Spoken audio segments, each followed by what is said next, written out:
Halo, assalamualaikum warahmatullahi wabarakatuh. Selamat pagi anak-anak. Halo, ketemu lagi sama Ibu di sini di pembelajaran ekonomi. Gimana nih kabar kalian? Semoga baik-baik aja ya, karena sekarang memang COVID-19 lagi naik daun, jadi kalian jangan lupa jaga kesehatan.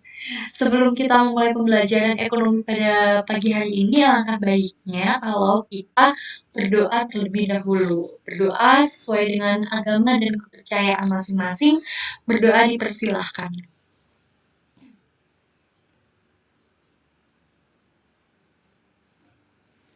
Berdoa selesai. Oke, sebelum kita masuk ke materi kita pada pertemuan pagi hari ini, Ibu presensi dulu ya, siapa yang pagi hari ini tidak masuk kelas. Masuk semua ya? Oke, hari ini masuk semua. Oh ya, nanti Ibu kirim link Google Form ya, agar datanya dapat terekam. Jadi kalian setelah pembelajaran ini harus mengisi link Google Form untuk absensi kalian. Oke, nanti Ibu kirimkan setelah pembelajaran. Kemarin kita udah belajar apa nih? Kalian masih ingat nggak kemarin kita belajar apa? Sebelum kita masuk ke materi nih, biar inget dulu kemarin tuh kita udah belajar apa aja. Kita kemarin udah belajar tentang pasar modal. Masih ingat nggak pasar modal itu apa? Di pasar modal kita udah belajar tentang pasar dan di situ juga ada bursa. Pasar itu apa sih? Pasar itu adalah tempat bertemunya penjual dan pembeli yang di situ terjadi sebuah transaksi. Nah, kalau bursa apa tuh? Bursa itu sama, bertemunya pengusaha-pengusaha nih yang sedang mencari modal dan di situ terjadi suatu negosiasi dan terjadi jual beli. Nah, di pasar modal kita belajar apa aja nih? Di pasar modal kita udah belajar tentang pasar modalnya. Pasar modal itu ada obligasi, ada saham. Nah, kemudian kita juga belajar pasar uang. Pasar uang kita belajar tentang uang, tentang sertifikat-sertifikat berharga, tentang bunga. Kemudian di situ kita juga belajar tentang bursa efek. Bursa efek ini apa sih? Bursa efek itu adalah tempat pasarnya. Jadi kalau orang-orang mau jual beli uang, jual beli saham, jual beli obligasi, itu tempatnya di mana? Tempatnya di bursa efek. Nah, kemudian kita juga belajar tentang valuta asing. Apa itu valuta asing? Valuta asing itu adalah kalau misalkan kita mau keluar negeri, kan kita membutuhkan uang asing tuh. Di situ kita menukarkan uang kita. Misalkan kita mau ke Malaysia, nah kita menukarkan uang rupiah ke ringgit dengan valuta asing. Itu yang kita pelajari di pasar modal. Nah, karena kita udah menyerempet-rempet asing, sudah menyinggung bahasanya. Kok menyerempet ya Ibu? Itu gimana sih? Kita udah menyinggung tentang luar negeri, tentang internasional. Nah, sekarang kita akan membahas tentang perdagangan internasional. Yuk bayangin dulu apa tuh perdagangan internasional. Tapi sebelumnya, seperti biasa, Ibu minta 30 menit kalian untuk fokus pada pembelajaran kali ini. Nah, Ibu ada tes untuk tes konsentrasi. Coba tebak itu artinya apa? Ibu hitung sampai 5 menit. Jangan, 5 detik. Time is out. Itu artinya apa? Coba tebak dan jawabannya adalah 10%. Bu, kok bisa 10% itu dari mana? Coba hitung titiknya ada berapa? Ada 10 kali 100%. Ketemunya 10%. Lagi satu kali lagi. Itu artinya apa? Yuk dipikir dari sekarang. Waktu habis. Itu artinya adalah 26. Kok bisa? Titiknya ada berapa? Ada 13 kali soto ceker. Ceker itu ada berapa sih? Ceker itu apa sih? CR itu adalah kaki ayam. Kaki ayam ada berapa? 13 kali 2, 26. Nih, gimana? Sudah konsentrasi kalian sudah masuk belum? Udah bisa belum untuk belajar perdagangan internasional? Ibu harap udah, dan sekarang kita kembali ke materi. Oke, materinya apa? Perdagangan internasional. Tujuan kita belajar perdagangan internasional itu apa sih? Yang pertama, itu biar kalian itu tahu pengertian perdagangan internasional itu apa, manfaatnya, faktor pendorong, kemudian faktor penghambat, teorinya apa aja, kebijakan perdagangan internasional, dan tujuan perdagangan internasional itu apa. Biar kalian tuh tahu, kalau besok mau impor barang atau ekspor barang, itu kalian paham, nggak asal-asalan. Itu tujuan kita belajar perdagangan internasional. Lalu topik utama atau poin yang mau kita bahas atau poin yang mau kita bicarakan itu apa aja? Yang pertama, pengertian, kemudian manfaat, kemudian faktor pendorong dan penghambat, teori perdagangan internasional, kebijakan perdagangan internasional, dan yang terakhir adalah tujuan dari kebijakan perdagangan internasional. Tujuannya dari pemerintah menerapkan kebijakan itu apa sih gitu. Ini akan kita bahas selama 30 menit ke depan. Ibu mau tanya dulu, apa yang ada di pikiran kalian pertama kali saat kalian itu mendengar perdagangan internasional? Apa ya? Agnes Monica, Bu, gitu. Ya, Agnes Monica itu udah go internasional. Itu bisa dibuat untuk pandangan kalian. Agnes Monica itu pemasarannya udah sampai internasional loh. Konser-konsernya udah sampai internasional loh. Udah nggak lokal lagi. Agnes Monica udah bisa sampai luar negeri. Artis luar negeri ada yang sudah bisa konser di Indonesia? Banyak sekali. Itu yang dinamakan perdagangan internasional. Tapi di sini bukan orang, bukan manusia, tapi barang. Tapi bukan hanya ekspor impor saja. Kita akan bahas semuanya di pertemuan kali ini. Adakah barang-barang ini di rumah kalian? Ini ada apa aja, anak-anak? Ada Honda. Siapa nih yang nggak punya Honda? Saya punyanya Yamaha, Bu. Oke, nggak apa-apa, Yamaha. Siapa yang nggak ada di rumah pasti ada. Kemudian Samtik. Siapa nih yang sering skincarean, tapi nggak tahu dari mana itu asalnya.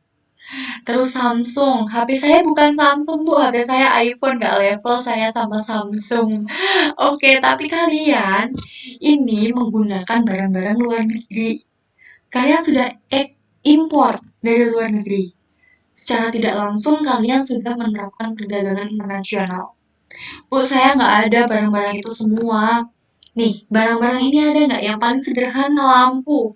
Philips. Kalian tahu dari mana Philips? Philips itu dari Amsterdam. Amsterdam dari mana? Ayo buka. Buka Google Maps. Amsterdam itu dari Belanda. Jadi lampu Philips ini diimpor dari Belanda. Kemudian ada Samyang. Ini yang sering buka YouTube, kemudian buka mukbang. Nah tuh, Samyang. Samyang dari mana? Dari Korea. Itu diimpor. Kalian bisa mendapatkan ini di Alfamart, di Indomart, atau di supermarket lainnya. Kemudian yang paling sederhana kalau kalian belum ada, nggak ada nih semua di rumah, beras. Beras tuh kita impor anak-anak dari Thailand, dari Vietnam, kita impor beras. Tapi karena kita negara agraris, mungkin tidak semua orang mengimpor beras karena mungkin ada yang panen. Bu, saya panen kok di sawah, ya oke. Tapi kita masih tetap impor beras. Karena apa? Beras yang kita adakan atau beras yang kita panen itu belum mencukupi kebutuhan semua orang Indonesia. Jadi kita mengadakan impor beras dari luar negeri. Itu anak-anak barang-barang yang dari luar negeri. Lalu apa cuma barang luar negeri aja Bu yang bisa masuk? Terus barang-barang yang ada di Indonesia dikemanain dong Bu? No anak-anak, kalian sering lihat YouTube nggak? Terus kalian sering lihat ini nggak, YouTube-nya Jerome Pauline, Gita Savitri, kemudian Leonardo Edwin, My Own Life, atau Jovito Sahain, atau YouTuber lainnya orang Indonesia tapi tinggalnya di luar negeri. Kalian sering lihat itu nggak? Terus kalian lihat nggak di sebelah ini gambar apa? Ini gambar produk-produk Indonesia yang dijual di luar negeri. YouTuber-YouTuber ini mengenalkan kalau ini loh guys, produk-produk Indonesia itu juga dijual kok di luar negeri. Banyak kok produk Indonesia yang dijual di luar negeri. Ini ada mie sedap, itu dijual di Jepang, di Korea, di luar negeri, di Eropa, itu dijual. Bahkan harganya lebih mahal, karena memang mata uang di negara lain itu lebih mahal daripada di Indonesia. Itu. Tadi apa? Tadi barang-barang dari luar negeri dijual di Indonesia. Lalu ini barang-barang Indonesia dijual di luar negeri. Jadi di sini ada pertukaran anak-anak. Di sini ada perdagangan internasional. So, have you imagined the meaning of international trade? Apa kalian udah bisa membayangkan perdagangan internasional itu apa? Kalau belum, yuk kita belajar lagi. Perdagangan internasional. Apa itu perdagangan internasional? Perdagangan internasional ini adalah suatu perdagangan yang melintasi batas negara dan berhubungan dengan negara lain atau pemerintahan lain. Jadi, perdagangan internasional ini perdagangan yang kiprahnya atau lingkupnya bukan lokal lagi, bukan mau ke pasar, tapi sudah mau ke luar negeri jualnya.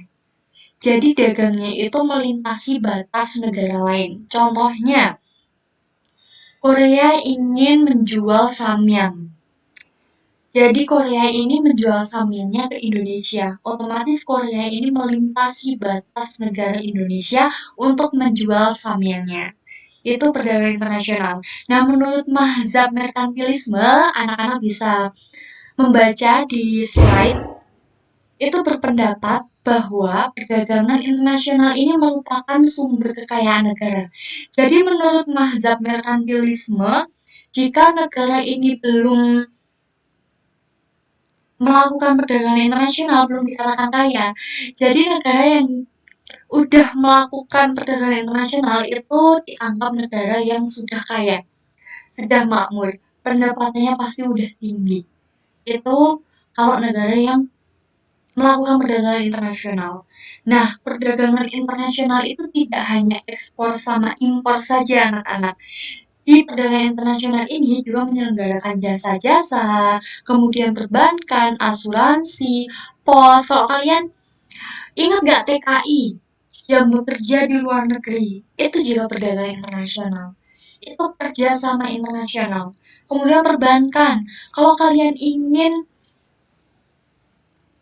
mentransfer, misalkan saudara kalian itu di luar negeri, mentransfer uangnya ke luar negeri, itu menggunakan perbankan. Itu termasuk perdagangan internasional. Kemudian asuransi, pos. Nah, selain itu juga tentang hasil-hasil modal seperti dividen, kemudian laba perusahaan asing, dan laba perusahaan luar negeri. Itu yang dikatakan perdagangan internasional. Selanjutnya, lalu apa manfaatnya? Manfaat perdagangan internasional ini apa? Yang pertama, mempercepat pertumbuhan ekonomi bangsa. Dengan begitu pendapatan Indonesia ini akan lebih maju, pendapatannya akan lebih banyak lagi. Dengan itu akan mempercepat pertumbuhan atau pembangunan ekonomi di Indonesia. Kemudian mempererat hubungan antar negara. Kalau misalkan hubungan perdagangan internasional ini kan pasti antara negara A dan negara B itu saling berhubungan. Jadi dengan perdagangan internasional ini akan lebih mempererat hubungan antar negara. Kemudian investor asing akan mudah masuk karena investor asing ini akan tahu, oh ini negara berkembang, oh ini negara berkembang mengimpor, oh ini negara berkembang mengekspor. Aku ingin berinvestasi di negara tersebut. Jadi investor asing ini akan lebih mudah masuk ke dalam negara dan berinvestasi dan menanamkan modalnya di negara tersebut. Kemudian yang terakhir, memperluas kesempatan kerja. Dengan perdagangan internasional, otomatis produksi yang dilakukan akan menjadi lebih banyak. Tenaga kerja yang terserap akan lebih banyak juga, pengangguran akan menjadi lebih berkurang. Itu manfaat dari perdagangan internasional. Lalu faktor-faktor perdagangan internasional itu ada apa aja sih yang menyebabkan orang-orang ini melakukan perdagangan internasional itu apa? Yang pertama, memperoleh barang yang tidak diproduksi di dalam negeri. Nah, karena setiap negara itu tidak memproduksi semua barang kebutuhan negara tersebut. Contohnya, Indonesia ini butuh mesin untuk panen padi. Indonesia nggak bisa memproduksi barang tersebut. Nah, dengan adanya perdagangan internasional, Indonesia dapat mengimpor mesin tersebut dari luar negeri. Jadi kebutuhan di Indonesia itu bisa tercukupi dengan perdagangan internasional. Kemudian memperluas pasar.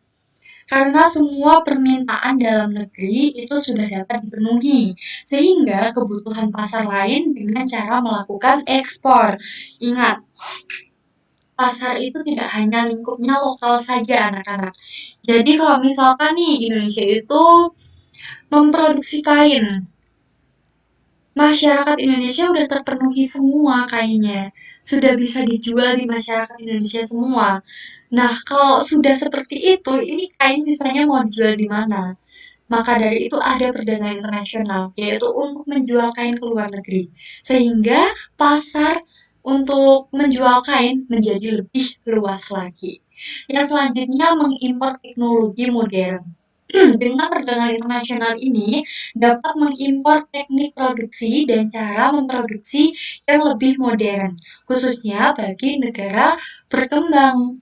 Jadi, negara-negara berkembang contohnya Indonesia. Indonesia itu dalam produksi mesin masih kurang SDM-nya. Nah, dengan perdagangan internasional ini, Indonesia dapat mengimpor mesin-mesin atau teknologi yang lebih canggih lagi untuk dimanfaatkan di negara Indonesia. Kemudian, memperoleh manfaat dari spesialisasi. Negara tersebut atau suatu negara itu dapat memproduksi barang sendiri. Hanya saja, negara tersebut memilih impor agar dapat memaksimalkan memproduksi suatu barang yang memang menjadi keahlian negara tersebut, sehingga keuntungannya akan lebih banyak lagi. Dan kebutuhan yang belum diproduksi itu bisa mengimpor dari negara lain. Itu faktor-faktor yang menyebabkan atau mendorong melakukan perdagangan internasional. Selanjutnya adalah teori perdagangan internasional. Teori perdagangan internasional itu dibagi menjadi dua, anak-anak, yaitu keunggulan mutlak dan keunggulan komparatif. Keunggulan mutlak itu apa sih? Keunggulan mutlak itu adalah keuntungan yang diperoleh oleh suatu negara karena negara tersebut dapat memproduksi barang dengan biaya yang lebih murah dibandingkan dengan negara lain. Jadi kalau negara A itu bisa memproduksi barang dengan biaya yang lebih murah, nah negara tersebut bisa dikatakan mempunyai keunggulan mutlak. Teori yang kedua adalah keunggulan komparatif. Apa keunggulan komparatif itu? Keunggulan suatu negara atas negara lain dalam mengkombinasikan faktor-faktor produksi untuk memproduksi satu macam barang. Jadi, keunggulan komparatif ini suatu negara yang bisa memproduksi barang dengan faktor-faktor produksi untuk memproduksi satu macam barang daripada negara lain. Itu dinamakan keunggulan komparatif. Nah, di sini ada ilustrasinya. Keunggulan mutlak. Di sini ada tabel produksi seorang pekerja dalam 1 tahun, yaitu dari negara Jepang dan negara Indonesia. Negara Jepang ini bisa memproduksi 100 beras dan 25 tekstil. 25 meter tekstil. Kemudian negara Jepang itu bisa memproduksi 75 meter tekstil dan 25 kg beras. Di sini dapat dilihat bahwa Indonesia ini mempunyai keunggulan mutlak dalam memproduksi beras dan Jepang mempunyai keunggulan mutlak dalam memproduksi tekstil. Akan lebih baik kalau negara Indonesia ini fokus pada memproduksi berasnya saja dan Jepang memproduksi tekstilnya saja. Dan kedua negara ini bisa melakukan kerjasama atau perdagangan internasional. Nah, dengan begitu keuntungan yang didapatkan antara Indonesia dan Jepang itu akan lebih banyak lagi dengan perdagangan internasional. Selanjutnya, keunggulan komparatif. Ini ada ilustrasi dari keunggulan komparatif. Yang pertama, ini keunggulan komparatif antara produksi dan jam kerja. Indonesia dalam memproduksi 1 unit industri itu menghasilkan 3 jam kerja. Sedangkan untuk pertanian itu bisa menghasilkan 2 jam kerja. Sedangkan Jepang itu bisa menghasilkan 1 unit dalam waktu 2 jam kerja dalam bidang industri. Nah, untuk 1 unit pertanian itu bisa menghabiskan waktu 1 jam kerja. Nah, Jepang ini lebih unggul keduanya daripada Indonesia. Namun, keduanya bisa melakukan perdagangan internasional, yaitu dengan melakukan spesialisasi untuk sama-sama mendapatkan keuntungan baik Indonesia ataupun Jepang. Jadi, Indonesia ini bisa memproduksi, bisa fokus ke pertaniannya. Nah, kemudian negara Jepang bisa fokus ke industrinya, seperti itu. Itu dinamakan keunggulan komparatif.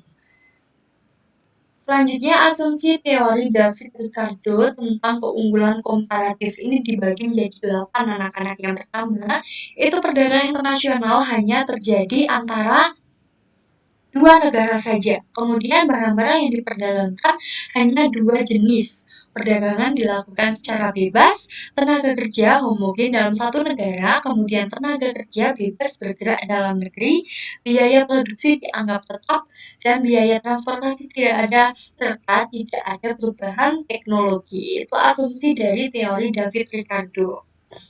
Selanjutnya adalah kebijakan perdagangan internasional.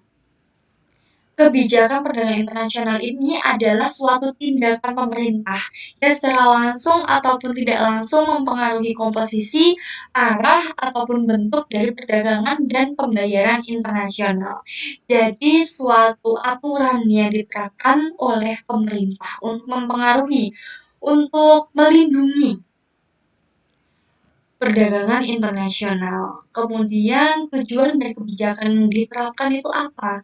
Yang pertama jelas untuk melindungi produksi di dalam negeri agar produksi domestik itu tidak kalah bersaing dengan produk luar negeri. Kemudian meningkatkan pendapatan negara. Dengan diadakan atau diterapkannya kebijakan, maka akan tercipta biaya-biaya atau tarif yang akan dikenakan, sehingga akan meningkatkan pendapatan suatu negara. Kemudian yang terakhir, mengendalikan ekspor dan impor. Dengan kebijakan perdagangan internasional ini, negara akan bisa mengendalikan antara ekspor dan impor di suatu negara. Macam kebijakan ini dibagi menjadi 4. Yang pertama, kebijakan perdagangan bebas, kebijakan perdagangan proteksionis, politik dumping, dan kebijakan lainnya. Kita akan bahas satu persatu. Yang pertama, kebijakan perdagangan bebas. Apa itu perdagangan bebas? Perdagangan bebas ini adalah suatu pertukaran barang atau jasa antar negara terjadi dengan sedikit atau tanpa mengalami rintangan. Jadi barang yang akan diimpor itu bisa lewat dengan begitu saja, dengan begitu mudahnya, nggak ada tarif, santai, masuk gitu aja.